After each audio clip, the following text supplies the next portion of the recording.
What's up, everyone? Welcome back to another review, and this time we're taking a look at X2, X-Men United. Let's waste no time. Let's get right into it. So, X2 is the sequel to the 2000 X-Men movie, and the story of X2 is as follows. The X-Men and Magneto have to team up to take on a greater threat in Colonel William Stryker, played by Brian Cox. Brian Cox is pretty much against mutants. He wants to erase them and to ensure the survival of the human race, while all the while he has deep ties and connections to Logan. So yeah, that's the overall basic plot and premise of X2. Let's just go over it and try and get this review done as fast as possible because there's a lot to uncover when it comes to X2. When this movie came out nearly 20 years ago, it was considered to be one of the best comic book movies ever made. Now, prior to X2 coming out, the field of what is considered to be a good comic book movie didn't really exist yet. You didn't really have a whole lot to go off of. You had Superman 78, you had Batman 89, and you had Blade, and you had the original X-Men movie. And Spider-Man just came out a year before this. So the field of considering X2 to be one of the greatest superhero movies ever made, it didn't really have any competition during that time period. It really had no competition. Now, when you fast forward 20 years later and the boom of the superhero genre, X2, when compared to what's come out, you can still make a case for X2 legitimately having the claim of being a top 10, a top 15, or a top 20 in terms of one of the best superhero movies to come out, because X2 is fantastic. Does it have flaws? I personally think it does. But the things does it get right? Does it get them right? Absolutely. Does it fix a lot of the problems from that first X-Men movie? Absolutely. Like, X2 pretty much does what any good sequel does. It looks at that first movie. It cherry picks what worked and it expands upon that. And that's exactly what X2 did. It took what worked in that first X-Men movie and greatly expanded upon that. What worked in that X-Men movie was the characters. Now, some characters in X2, they don't really get to do a whole hell of a lot, and I will explain those when I get to my negatives. But for the most part, a lot of things are expanded upon. Number one, Wolverine's origins in X2 is greatly expanded upon. The inclusion of William Stryker being connected to Logan's history with the Army and the Adamantium, that's awesome stuff. It gives Stryker a deep connection individually to Wolverine, and it also unlocks more of Wolverine's mystery as the film progresses. And this time around, Hugh Jackman is firmly into the role of Logan Wolverine. And now, in that first movie, I said that Hugh Jackman, he gave the role his all, but I found him to be a little bit clunky in a lot of areas. X2, he's firmly in the role of Wolverine. You can tell that he's comfortable playing this role. He's not scared, he's not intimidated by it, and he fits it like an absolute glove. And the on-screen chemistry that Hugh Jackman has with Brian Cox, it's good stuff. Like, they have some really good scenes, especially the first scene in the mansion when Stryker launches his attack and he meets Wolverine for the first time in decades. And the scene is played absolutely fantastic. And the scenes that they have afterwards that lead to the climax, I think were all well done, with Stryker just giving some little bit of droplets of Logan's history to him. For me, it works. I love it a lot. And I think the inclusion of the flashback scenes in X2 to further expand upon Logan's history with Adamantium also works as well. Like, Logan to me comes more full circle in this movie. He gets most of his memories back, and even he knows what his history and what he's become, he still chooses to side with the X-Men, solidifying his stance as someone who wants to do good and as someone who wants to revert back to the past, which is what Stryker wants him to do. Stryker wants Wolverine to become the animal, while Wolverine does not want to go down that path anymore. I think it's actually handled really well done. And when you watch the movie, you see that. It's not like overly in your face, but like, it's there and it works for me, and I like it. It's very subtle. It's very subtle storytelling when it comes to those two, but I like it a lot. When it comes to Stryker's relationship with Magneto and Professor X, this is where the movie really gets interesting. It really gets good. So, yes, acting-wise, Ian McKellen, Brian Cox, Patrick Stewart, these are veteran stage and screen actors. They bring their A game to any movie they're in. No exception in this. Brian Cox as William Stryker is outstanding in this movie. Brian Cox is excellent as Stryker. He's the right amount of intimidation. He's that right amount of just pure, and you can see the venomous hatred he has towards mutants. And Brian Cox's performance all throughout is fantastic. Of course, the introduction of Stryker brings what I call the X-Men movie problem, in which they have an over-reliance on Stryker and an over-reliance on Magneto, but I'll get to that as I go through the revisitation of the X-Men movies. But for a first introduction to the Stryker character, fantastic. Of course, as we all know, Stryker's first introduction in X-Men lore was the graphic novel God Loves, Man Kills, where he was this God-obsessed obsessed preacher and evangelist who tries to kill Kitty Pryde on live television. That's where Stryker's comic book origins comes from. In this, they kind of take away the preacher element of him and expand more on his military background. That's where the connection to Logan comes in, but I like it. It works for me. So, yeah, with all that being said, let's talk about the Magneto, Stryker, and Professor X triangle, because this is the heart and the crux of the movie. So, you have Magneto. Magneto's whole goal is to preserve mutant life and to eradicate humans. Stryker's goal is to preserve human life and eradicate the mutants. And then you have Professor X, who is stuck in the middle of it all, who wants a reconciliation between both sides and wants them all to live and be in a copacetic manner. These three different mindsets are what cause this insane conflict, which forces the X-Men to pretty much side with Magneto as a way to stop Stryker. Because at the end of the day, Stryker wants to eliminate the mutants for what he sees as a greater good, while the X-Men have to team up with their greatest enemy to survive their own extinction at the hands of a madman. They pretty much got to team up with a man who wants to kill the human race against a man who wants to kill the mutant race, while the X-Men want to preserve both. The way it's handled in this movie is absolutely brilliant, because all three sides make a really good case. Stryker, he wants to end mutant life because his son was born a mutant, and he tried to go and he had to go into Professor X to try and cure his son. But as Professor X states, mutation is not a disease. It's something you're born with, but you can learn to horn it and live with it. Stryker, who is so embedded with the thought that this is a disease that can be cured, it didn't process through his head. So one thing led to another. His son Jason had the mutation where he can project images into your brain. And this is what caused Stryker's wife to pretty much drill a hole into her head, killing herself as a way to bore out the imagery that her son was creating. This, of course, led to Stryker lobotomizing in his own son and using the fluid that connects to his brain that causes the mind control. He pretty much turned it into a serum where he creates his own, where he can manipulate other mutants to do his biddings. So, yeah, just from that standpoint, you understand where Stryker's coming from.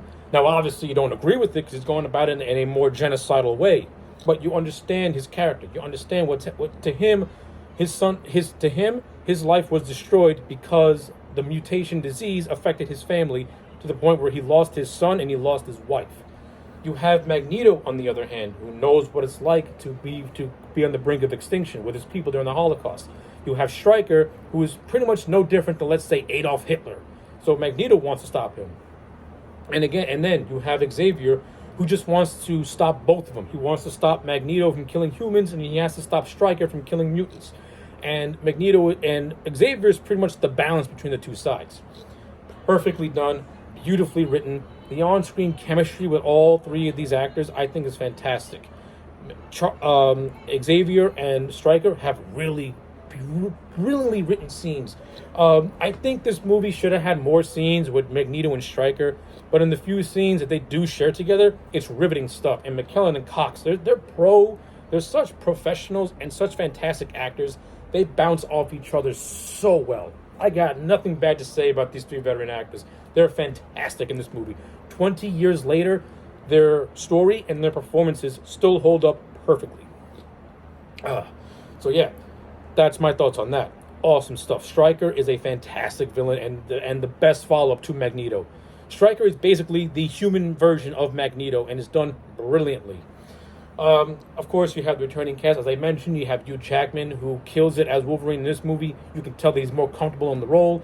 Anna Paquin once again returns as Rogue. We see her character have development as she's now in a romantic relationship with Bobby Drake Iceman, who also has a more expanded role. And he actually has a scene. There's actually a subplot where after Stryker invades the X-Mansion and we get a little action sequence with Colossus, Pyro, Rogue, Wolverine, and Iceman, they have to venture out to Iceman's parents' house. And it's there where Iceman has to reveal to his parents that he's a mutant. I like how Bryan Singer played it out as a closeted gay person coming out to their family and not knowing how to express that, and the reaction of his family just being shocked and not knowing how to process it. It really you can really make a case of being a mutant to being gay. You got to keep your secret you got to keep your secret because you don't know how someone close to you is going to process that you're different from everyone else. And I like how that was handled. It was actually handled in a very mature way. It's not done for comedy. It's handled in a mature way. You see the parents who are shocked, and you see Bobby's brother who is, a little bit irritated and agitated, and it's because of this he lies to the cops saying that he's being held captive in his home. This is what leads to an intense shootout with cops and the X-Men before Storm and Rogue with Nightcrawler come to save the day. By the way, the inclusion of Nightcrawler in this movie is awesome. I love the prologue where a mind-controlled Nightcrawler is in the White House trying to kill the president. That's a very fun action sequence. I thought it was done beautifully. I think Alan Cummings' performance as Nightcrawler, Kurt Wagner, is actually really, really well done. It's a shame that he never came back for The Last Stand. I understand why. He didn't want to be in the makeup, and since Nightcrawler's role in that movie was reduced to basically nothing in the initial scripting of The Last Stand, it was wise to just cut him out of that third movie entirely, with no indication as to why he's not there. But I'll get to that when I get to that. But in terms of Nightcrawler in this movie, I like it. They pay homage to his religious background. I like the relationship he develops with Storm, in which Storm kind of acts as a mentor to Nightcrawler, kind of convincing him to have more confidence in himself, and that teases Storm's leadership as the third leader of the X-Men, aside from Professor X and Cyclops. I like that. I think Halle Berry's performance in this movie is much, much better, and I think she's handled better in this movie than she was in that first movie, because I like seeing Storm as a mentor to someone who is, not comfortable in his own skin, so to speak, or in a way. I like that stuff. I thought it was really handled really well. I like Jean Grey in this movie and how they tease the Phoenix personality of her. Of course, when we get to The Last Stand and the handling of that's a different story. But I like how this movie was teasing that. And I like the ending where she basically sacrifices herself once the dam of Alkali Lake explodes and everyone's about to die. She has to make that ultimate sacrifice. And you can see the Phoenix Force within inside of her, giving her the strength to save everyone. I like that. I thought that was handled really, really well. And I liked Famke Jensen's performance in this movie. Rebecca Romijn Stamos, she once again returns as Mystique, and I liked her in this movie. I thought she was fine. She doesn't really do a whole lot, but in the scenes that she does have, it's fun. I like when she's impersonating people and doing undercover stuff. That's always fun to see. And Mystique has just always been this very cool character. Like the whole shape-shifting ability and just her overall look is very unique. And I actually like Rebecca Romijn's performance as Mystique. I thought it was fine. She doesn't have a whole lot of dialogue, but when she does do something, it does have some meaning to it. So I got no problems with that whatsoever. Not a big fan of the utilization of James Marsden's Cyclops in this movie. He has a little something to do in the beginning.